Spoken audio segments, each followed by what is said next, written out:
મળી છે પણ આ જ વડોદરામાં તંત્રના પાપે તળાવમાં ગાબડા પડી ગયા છે। સરકાર વિકાસના દાવા તો કરતી રહે છે અને સ્માર્ટ સિટીની વાતો પણ કરતી રહે છે, પરંતુ ભ્રષ્ટાચાર વગર તો કોઈ કામ થતું નથી તેવા આક્ષેપ લોકો દ્વારા હવે થવા લાગ્યા છે। વડોદરાના પૂર્વ વિસ્તારમાં છેવાડે આવેલા આ કપુરા ગામનું તળાવ છે, જેના નવીનીકરણ માટે 1 વર્ષ અગાઉ 6 કરોડના ખર્ચે કામ થયું હતું।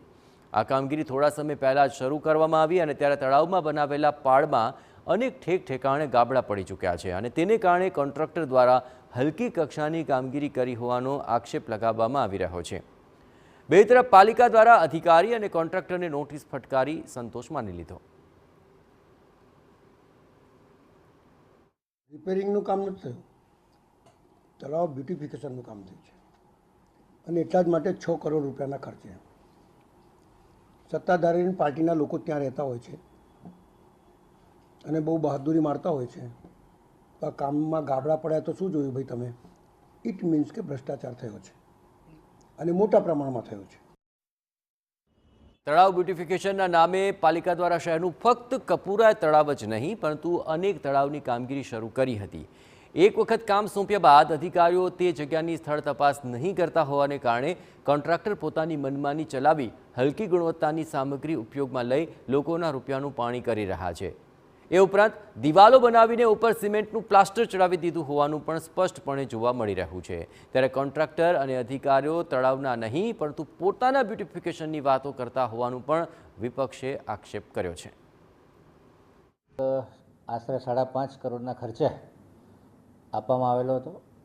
મીડિયાના રિપોર્ટથી ખબર પડી કે એની બાજુમાં બીજું નાનું તળાવ હતું અને ત્યાંના લોકલ રહીશોએ એ તળાવ ઓવરફ્લો થતાં પાણી આ મોટા તળાવમાં જાય માટે નીક ખોદી નાખી હતી। રોડ પર ચરી પાડી અને જે જગ્યાથી પાણીનું વહેણ જતું હતું ત્યાં જે તળાવનો બીમ છે નીચેની માટી ધોવાણ થઈ જવાથી ત્યાં આગળ ગાબડું પડ્યું હતું।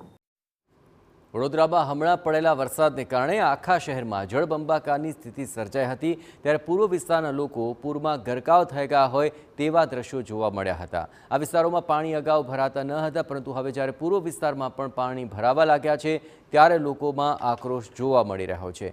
પાલિકા દ્વારા તાજેતરમાં જે કામગીરીઓ કરવામાં આવી રહી છે તેમાં ક્યાંક કોન્ટ્રાક્ટરની બેદરકારી હોવાનું સ્પષ્ટપણે સામે આવતું હોય છે। ત્યારે થોડા સમય પહેલાં જ મંજૂર થયેલું કપુરા તળાવ નવીનીકરણની કામગીરી 6 કરોડના ખર્ચે અગ્રવાલ કન્સ્ટ્રક્શન નામના કોન્ટ્રાક્ટરને આપવામાં આવી હતી, પરંતુ આ કોન્ટ્રાક્ટરે યોગ્ય કામગીરી નહીં કરતા તળાવમાં ઠેક ઠેકાણે ગાબડા પડી ગયા છે।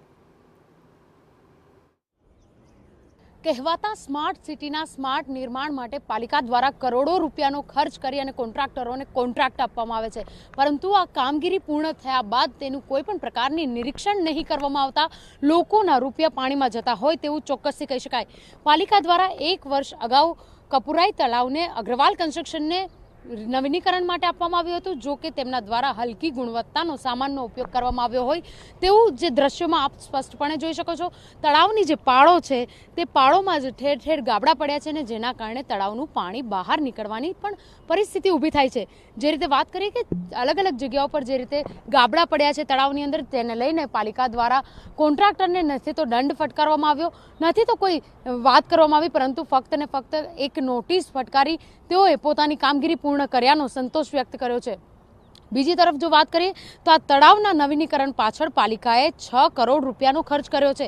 6 કરોડ રૂપિયા સામાન્ય બાબત ના કહી શકાય, કારણ કે જે રીતે પ્રજાના નાણાંનો વ્યય થઈ રહ્યો છે, લોકોની જે જરૂરિયાત છે, પ્રાથમિક જરૂરિયાતો તેને પૂર્ણ કરવાના બદલે જે રીતે નવીનીકરણ તળાવનું કરવામાં આવે છે કે જેના થકી લોકો અહીંયા આગળ આવી શકે, પરંતુ તળાવની જે કામગીરી કરવામાં આવી છે તેમાં જે સામાન વાપરવામાં આવ્યો છે તે સામાન હલકી ગુણવત્તાનો હોવાનું સ્પષ્ટપણે જોવા મળી રહ્યું છે। અગ્રવાલ કન્સ્ટ્રક્શનને પાલિકા બ્લેકલિસ્ટ કરવી જોઈએ અને આ સાથે જ તેઓ દ્વારા જે કામગીરી કરવામાં આવી છે તેમની પાસેથી દંડ ઉઘરાવવો જોઈએ, દંડ ફટકારવો પણ જોઈએ। આ બાબતને લઈને સ્થાનિકો પણ રજૂઆત કરી રહ્યા છે।